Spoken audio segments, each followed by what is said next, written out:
Filosofia aula dose.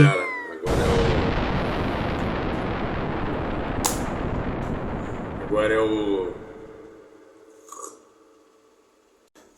é o protegidinho do Péricles. Não um músico, mas o general da Grécia Antiga. Péricles, segundo Tucídides, o primeiro cidadão de Atenas.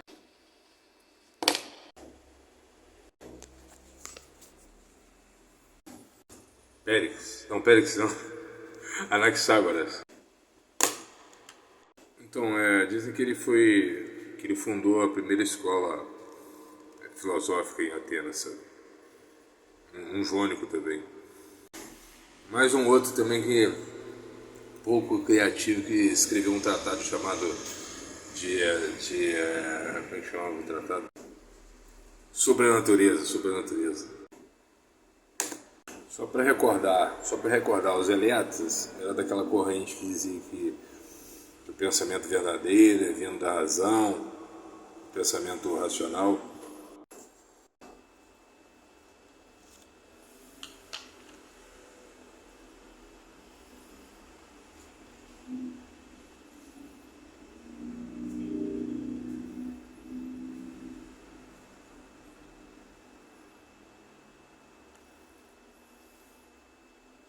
Foram eles também que anteciparam a ideia, diferente do que se acreditava na época, né, através dos mitos, né, no politeísmo e tal, do Uno, né, do único Deus, de um único soberano, de um único ser, né?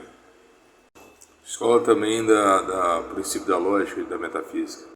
Então, beleza, o que isso tem a ver? Então, o nosso querido... esqueci o nome.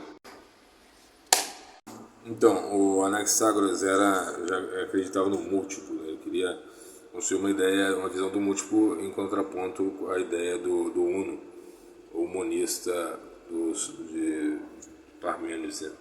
E a escola eleata. Então, é curioso ler aqui, e importante, tem no julgamento de Sócrates, ele cita justamente a Anaxágoras com relação a essa concepção, sabe? Porque antigamente era comum lá, e por isso são pré-socráticos, essa revolta contra esse ensino mitológico das coisas. E Anaxágoras, também sendo um pré-socrático, se debruçou sobre essa ideia, essa contestação também, seguindo mesmo o espírito da época.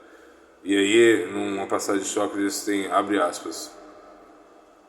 Então acusa Anaxágoras, meu caro Meleto, e o coloca como débil?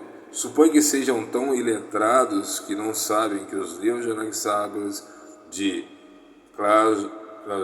Clasômena são cheios de tais afirmações. Isso com relação a uma questão aí, porque dizem que Anaxágoras ele foi preso porque ele afirmou que o Sol e a Lua não eram deuses e tal. Isso foi bater de frente com a visão daquela época, ver como é que naquela época existia uma intolerância também a qualquer coisa, qualquer prova, né, que pudesse contestar a mitologia, né. Uns foram presos, outros mortos e tal. Então eu acho que nessa filosofia especulativa, né, filosofia a priori, existia muito pensamento maluco, né. Então, maluco um pouco compreendido, né, talvez questões até de tradução, né. Ele acreditava em uma coisa chamada homeoméria. Essa homeoméria seria um tipo de uma ideia de que o todo seria similar às partes, né, às partes elementares, indivisíveis da matéria. Isso aí deu o que falar para a época. Ele vai falar também da questão da semente, né? Homeomeria.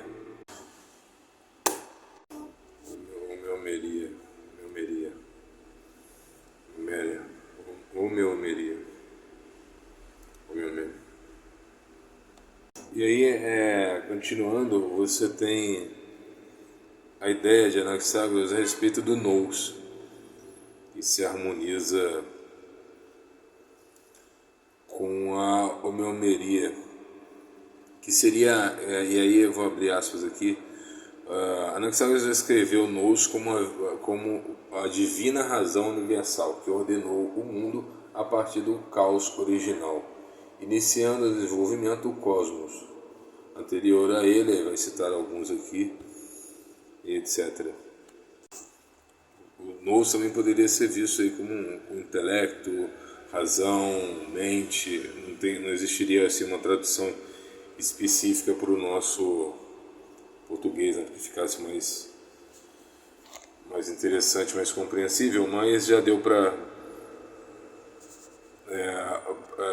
entender. Então, o termo filosófico grego não possui uma tradução direta para a língua portuguesa, significa atividade do intelecto ou da razão, em oposição à atividade dos sentidos. Mas lembrando aquela briga lá mais uma vez entre os sentidos e a Descartes, né, e David Hume e John Locke, né, então acreditava na tábula rasa, que as coisas seriam aprendidas a partir da experiência. Descartes e a sua turma acreditando que só a razão bastaria para essa percepção verdadeira, né? E aí continua aqui, muitos autores consideram o termo como sinônimo de inteligência ou pensamento. Então, agora a parte da união desse conceito aí. Então, segundo o filósofo, o nous atua sobre a mistura inicial formadas pelas homeomerias, sementes, e aí começa